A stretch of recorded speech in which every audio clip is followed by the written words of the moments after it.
Your teams. Hell! It is Barner! It is Barner! And he's gone! The Beavers are the national champions! Brandon, a three-pointer out front. Hit it! Yes, he did! His take. Here's what I think. Matt Bagley. The league wants to look at measurables. They can say he throws the strongest, throws the fastest. They project a physical stud. I want to project a quarterback. I want a guy that knows his offense. Guys want to fight. They want to play. They want to scrap for him. I don't see that with Justin Herbert. Talking local sports. He's chill. He's quiet. Says the play real soft. And then doesn't run the play.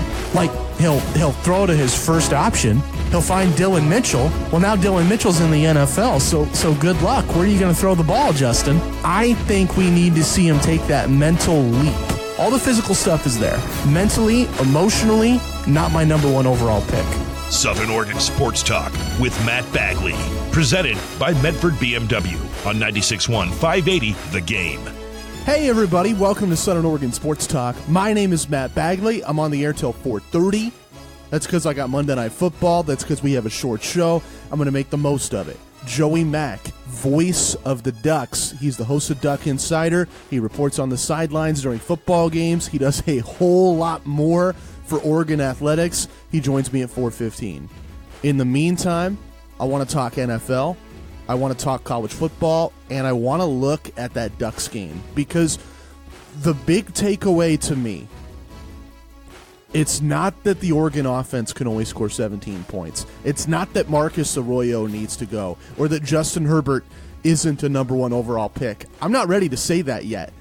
What I can say is the Pac-12 is bad this year.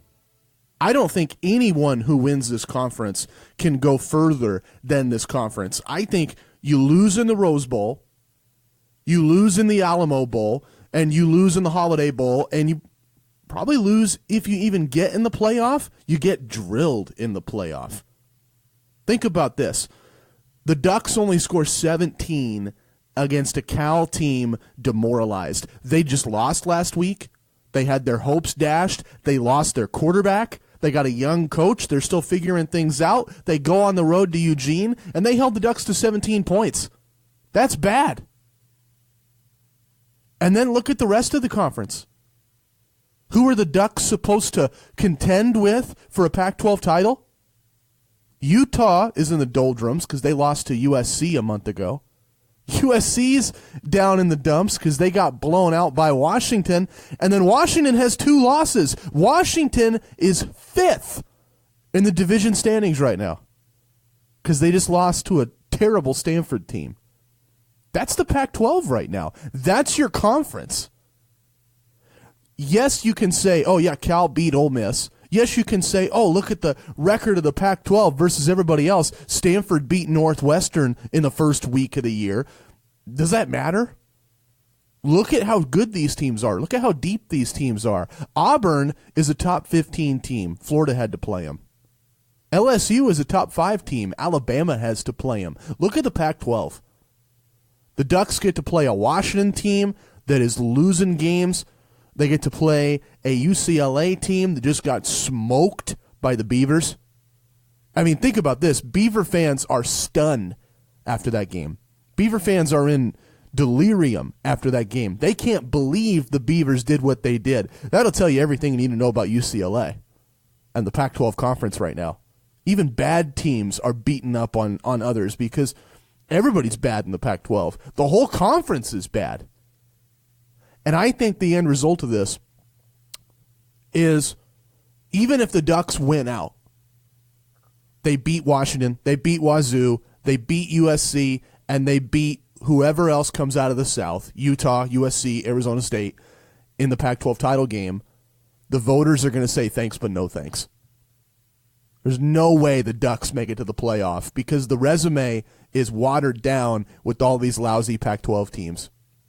I don't see the Ducks going to the playoff. I want to hear from you. 541-630-4792. Text me your take. Tell me your thoughts. 541-630-4792. I've got more thoughts on the playoff coming up in a couple minutes. Also want to talk to Joey Mack, Duck sideline reporter, Duck Insider host at 4:15. But I also want to talk NFL. I was thinking about this yesterday.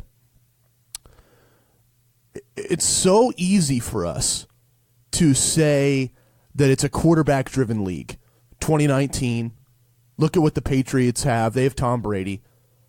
Look at what the Chiefs have. They have Patrick Mahomes. It's so easy for us to say those teams are good because they have good quarterbacks. And then look at a team like Dallas and say you lose because of Dak Prescott. I don't think that's fair. I don't think it's a quarterback-driven league. I think it's a GM and coach league. Like Dak wants $40 million a year, and everybody's calling for his head after the Cowboys lose yesterday. But it wasn't his fault. Last year, Green Bay's GM retired, so they replaced him. It took him time to build his system. He didn't have his head coach. He had Mike McCarthy. He didn't have his players. He didn't have his scouts. Now he's got all that in place. New coach, upgrade. New scouts, he trusts them. They make better draft picks. They've nailed these drafts. 2 years, they've had 2 first-round picks. They're both starters. 2 second-round picks, both starters, all on defense. That defense is loaded now, and they're experienced on the other side of the ball. It's not just Aaron Rodgers anymore. You got Rodgers, you got Aaron Jones. He had, 5 touchdowns yesterday? 4 touchdowns? That's absurd. Tailbacks don't do that. He's doing that. And Devontae Adams stepping up, number 1 wideout. Jimmy Graham showing signs of life at tight end. That's a talented Packers team. It's not that Aaron Rodgers played out of his mind. Aaron Rodgers didn't beat Dak Prescott, and Dak Prescott didn't lose that game. That game was lost months ago. Coaching and GM. Coaching and GM. That's what won that game. That's why the Cowboys lost. Look at Jerry Jones. Everything starts at the top. And look at the people he hires like Jason Garrett. Is that really a competent NFL head coach? We see him lose in the playoffs every year. We see him flail in the draft and pick guys that he doesn't want to take, but Jerry wants to take. We see him sign guys, pay contracts like the Zeke Elliott deal that he doesn't want to pay, Jerry wants to pay. It's not a quarterback-driven league. It's a coaching and GM-driven league. I think we saw that yesterday. Last thought before I bring on Joey Mack. Can we fast forward to the college football playoff? Seriously, Clemson is playing possum. I don't think they're bad. I think they're just saving it. I know this is the deepest team in college football. They're going to be fine. But they're not fun right now. Alabama is Alabama. You know what they are. You know what they're going to do. They're ruthless. Are they going to struggle against the Citadel? Are they going to struggle for a quarter against LSU or Auburn? Maybe. They're going to win those games. They always do. They're ruthless. They'll be there. Then you have Ohio State and Georgia. And I think they have the most impressive collections of talent in the country. Nobody comes close to them. And then there's everybody else. And it's a scrap heap right now. A Florida team that let a true freshman QB hang with them for 3 quarters. An Oklahoma team that padded their resume against Kansas. An LSU team that bullied Utah State. A Notre Dame team that blew out Bowling Green. They didn't play anybody this week. There's no competition there. You know how this story is going to end. All those teams are going to rack up wins and look great and wait for Georgia to lose the SEC title game or wait for Ohio State to trip up in a meaningless Big Ten game, and then whoop, one of those losers are in the top 4. And they get blown out, and everybody goes, oh, yeah, they just weren't good enough. They just didn't play anybody. Like it's some big surprise. We know how the story's going to end. Let's just cut to the chase. 541-630-4792. I want your take on all that. Who are your college football playoff teams right now? And does the 4 have any chance? Does the 3 have any chance? Or are we just doomed for another Clemson-Bama rematch? I want to hear from you. 541-630-4792. Obviously, the Pac-12 isn't getting in. Not when your best team only puts up 17 at home against a depleted Cal team. Obviously, the Pac-12's not getting in. And you just got to hope for Oregon's sake that they win in Seattle 2 weeks from now. Because if they lose, then you know there's no way the Pac-12's getting in. I want to hear from you, 541-630-4792. Also want to hear from Beaver Fan. You stunned UCLA. I didn't see that coming at all. What did you see? What did you expect? And what was your reaction to that Beaver win? Text me, tell me. We'll talk about it right here. Southern Oregon Sports Talk, presented by Medford BMW. I'm on cloud nine because my Raiders won. I could talk about that for 15 minutes and just the folly of assuming things in pro football. But I want to go in a different direction next. I got Joey Mack queued up. He is the sideline reporter for Duck football broadcasts. He is the host of Duck Insider, which airs right here from 3 to 4. And I want to ask Joey Mack, is the Pac-12 bad? Do the Ducks have a shot at the playoff? And what do they need to do going forward? That's Joey Mack, voice of the Ducks, on Southern Oregon Sports Talk, presented by Medford BMW on 96.1 580 The Game. Would you like me to come for the holidays? Hi, this is Josh from A Affordable Royal Flush. Most people don't plan to have their septic guys show up for the holiday meal, but it does happen.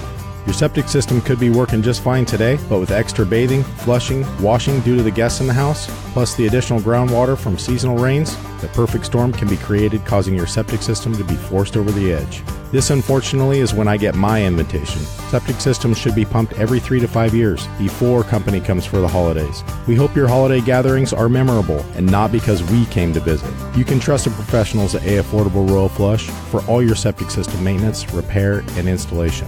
Our family's been serving the Rogue Valley since 1995 with the right service at the right price. Call 541-772-3389 in Medford or 541-479-6935 in Grants Pass for a free phone estimate. Have a septic system? Think A Affordable Royal Flush. A Royal Flush beats a full house anytime. Hi, I'm Amy. My husband Buddy and I own Rogue Automotive. It's that time of year when you find out if your AC is working as well as it should. Is the air out of your vents not cold, or is there just no air coming out? If you have an older vehicle and you are having a hard time finding someone that can recharge your system, we have R12 refrigerant and we can get it fixed for you today. Rogue Automotive is at 828 North Central Avenue and we're open Monday through Friday from 7 a.m. to 6 p.m. Rogue Automotive, your family-operated advanced car care center. We do it all. Are you looking for a job or just want to make some extra cash for the holidays? Harry & David is hiring. A variety of shift options with seasonal and year-round positions are available. Perks? You bet. They offer competitive pay, a generous employee discount, reduced bus fare, and more. Join the Harry & David family and be part of the tradition of sharing since 1934. Apply in person at 2800 South Pacific Highway or online at harryanddavid.com/jobs. Oh, they are really going all out for Halloween at Magic Man. I know. Look at all these accessories on sale for 20% off. I'll bet we could afford to get the whole family dressed up. Yeah! We can get our discounted haunted house tickets here, too, and save 20% more on a costume. The Nightmare Chamber Haunted House Medford. Open October 18th through November 2nd. New this year. Get terrified while you wait in line as you walk the Hall of Nightmares, or cut your wait time with our Fast Pass. Discount tickets at Magic Man. Go to magicmanshop.com for more information. Oh, this costume really takes me back, like I'm a little kid again. Well, let's just make that happen. I feel like I've spent no money at all. My wallet has never felt fatter. Shall we check out the back room sale, too? We could, considering how much money we saved on our costumes. At the Bear Creek Plaza on Biddle Road in Medford, at the Town Center Plaza on 6th Street in downtown Grants Pass, and the Three Rivers Plaza on Redwood Avenue in West Grants Pass. More info and directions at magicmanshop.com. Thanks, Magic Man, for saving Halloween.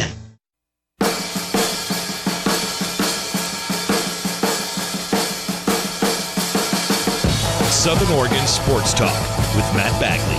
Talking local sports. Weekdays 4 to 6 p.m. on 96.1 580 The Game.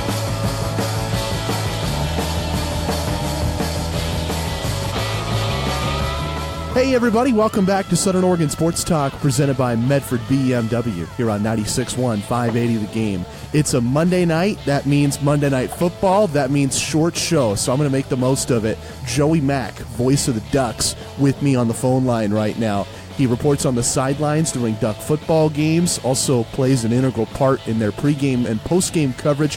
He is the play-by-play voice for Duck basketball, which is relevant now that we've had Pac-12 Media Day and all of the preseason prognostication on the horizon, and he also covers Duck baseball as well in the spring. I can't wait to talk about that. But obviously, Joey, the big story is football. Ducks beat Cal, but it wasn't pretty. What was your takeaway from that win?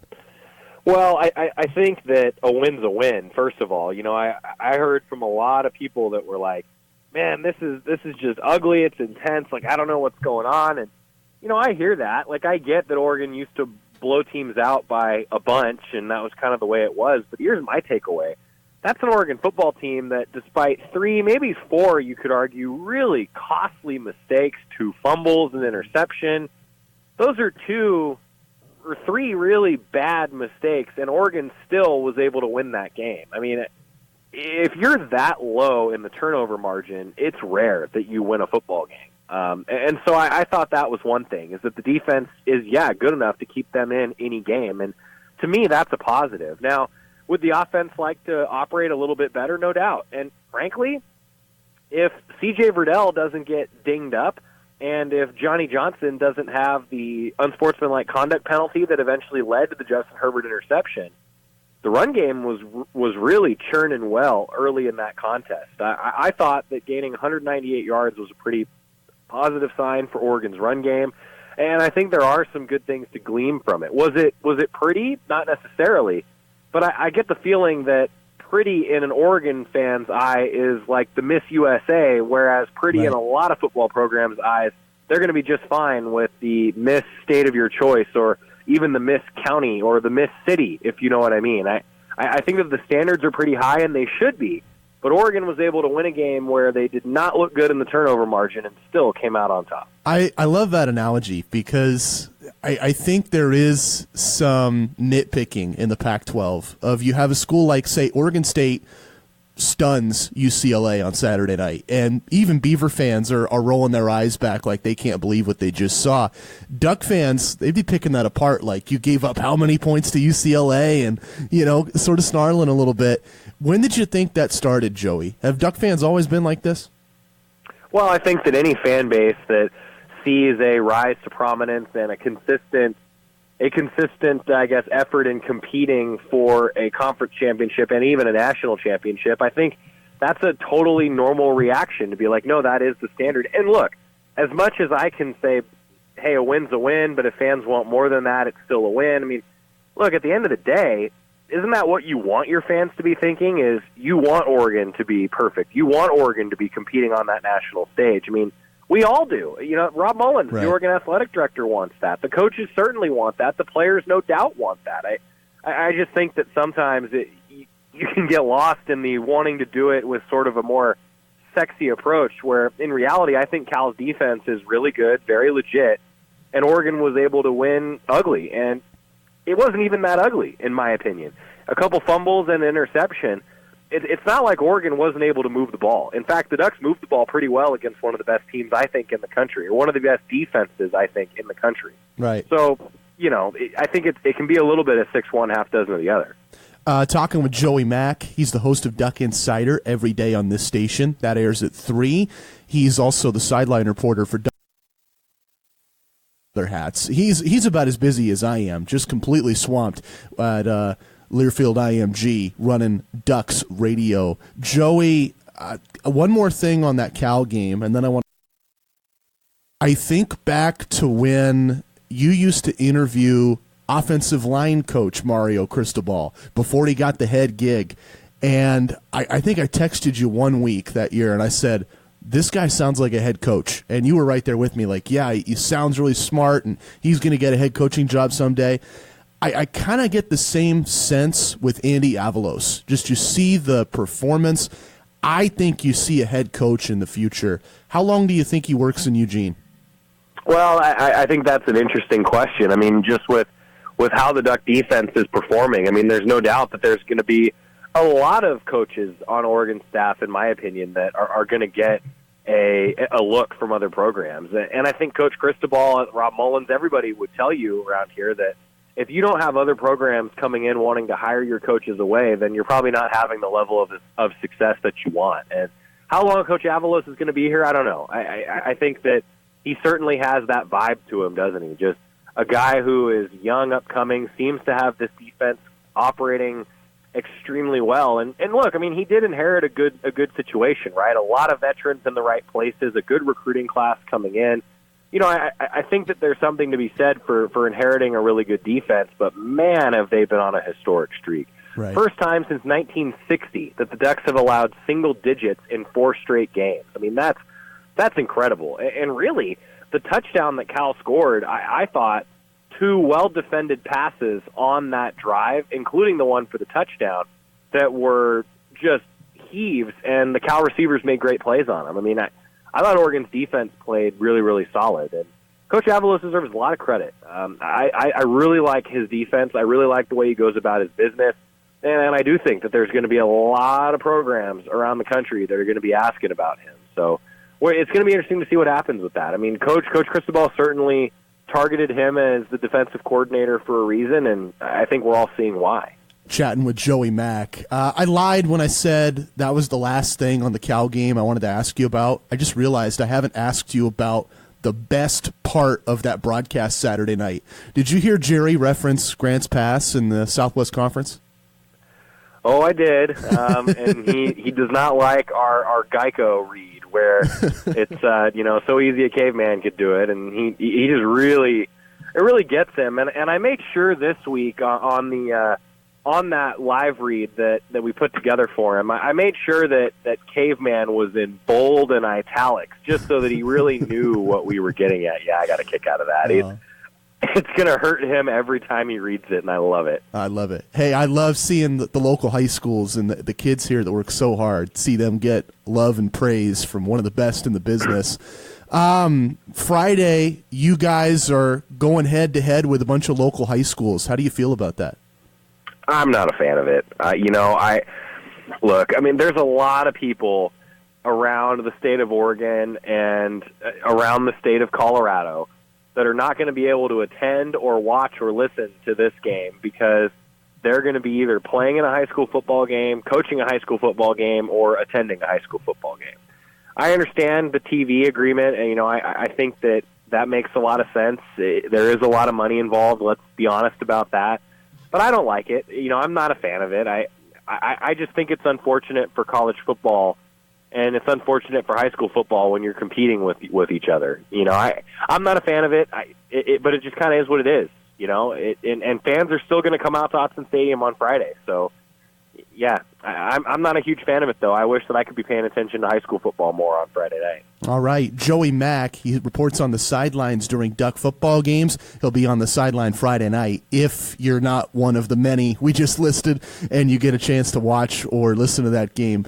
Give him a listen, 880 AM and 99.5 FM here in the Valley. One last question for you, Joey. Across the Pac-12, we see Washington lose to Stanford. We see UCLA really struggle to get going. USC, same problem. Ducks are looking sharp, defensively at least. Offensively, I don't know. But I feel like there's a gulf at the top. Do you think this is a one-horse race? I think it's too early to say that. I think Oregon is certainly capable of being the one horse in the race, but I think it's too early to say that. The conference with Washington losing to Stanford, I think, really took a hit. I thought that next weekend's game would be a real showcase for the conference if those were 2 top 25 teams. Oregon won a close one against Cal. Washington lost a close one to Cal, and then those teams are going to meet in Seattle in a rivalry game. I mean, I think there was just a lot building toward that game, and now, frankly, if Oregon doesn't keep winning, I just think the perception of the Pac-12 is going to get worse and worse. Right. It was funny. I saw a lot of people talking about what are the Pac-12 standings going to look like, and one of my buddies brought up the point, like, watch everyone just be 5-4 or 4-5, and there's just not going to be a team that's at the top. And Oregon fans certainly hoping that's not the case, and the Pac-12 really would certainly not benefit from that. But doesn't it just kind of feel that way? Like This is just one of those years where the Pac-12 is just going to be so up in the air every week that who knows what's going to happen. Bottom heavy. It's insane to think of it that way. But, yeah, I feel like bottom heavy, and they'll just eat everybody at the top. I think that might be the case. I think that's what's happening, and we're seeing it. Now, can Oregon emerge from that, group of teams that ends up in that, I'm joking, but ends up in that kind of 5-4 range? If Oregon can do that, then that's what you want to be if you're the Ducks. Now, They got a lot of football ahead of them. I think this is a big week. This is a short week. The Ducks will not have a day off this week. Normally Monday is their day off, but instead they practice today in helmets and shells. So this is a big week. I mean, if you can take care of business, remember the Ducks then have 1 day of extra preparation getting ready for Washington because they have the short week this week. So you get a little bit hosed on the front end, but then the Ducks are going to have the benefit compared to Washington on a regular schedule. Ducks are going to have the benefit coming out of this week. I think this is a critical stretch for the Ducks. I really do. You got to win a weird Friday night game at home, then you go on the road to Seattle with a lot on the line. Yeah, it's going to be a weird Friday night game, and then all bets are off next Saturday, 2 weeks from now in Seattle. Joey Mack, voice of the Ducks, and their sideline reporter, pregame guy. I call him voice of the Ducks because he's got Jerry outnumbered on the play-by-play rules. Does about everything across the Oregon Learfield IMG radio network. Joey, as always, I love having you on, and let's do this again, man. Anytime, Matt. Anytime. Enjoy Monday Night Football. We'll catch up next week. Sounds great. All right, that was Joey Mack, voice of the Ducks. Wrapping up today's show. I've talked NFL. I've talked college football. I didn't get a chance to get into the high school game. I'll try to do that later this week. Really interesting schedule this week. No show tomorrow because I've got a fluky doubleheader. High school soccer, high school volleyball, back-to-back on the game. That starts just before my show. So I have no show tomorrow. I will also have our normal Wednesday slate, our normal Thursday slate, and then Friday I got to go to Roseburg. That's going to be crazy. Keep listening, everybody. Have some fun, and I'll see you Wednesday right here. Southern Oregon Sports Talk, presented by Medford BMW on 96.1 580, The Game.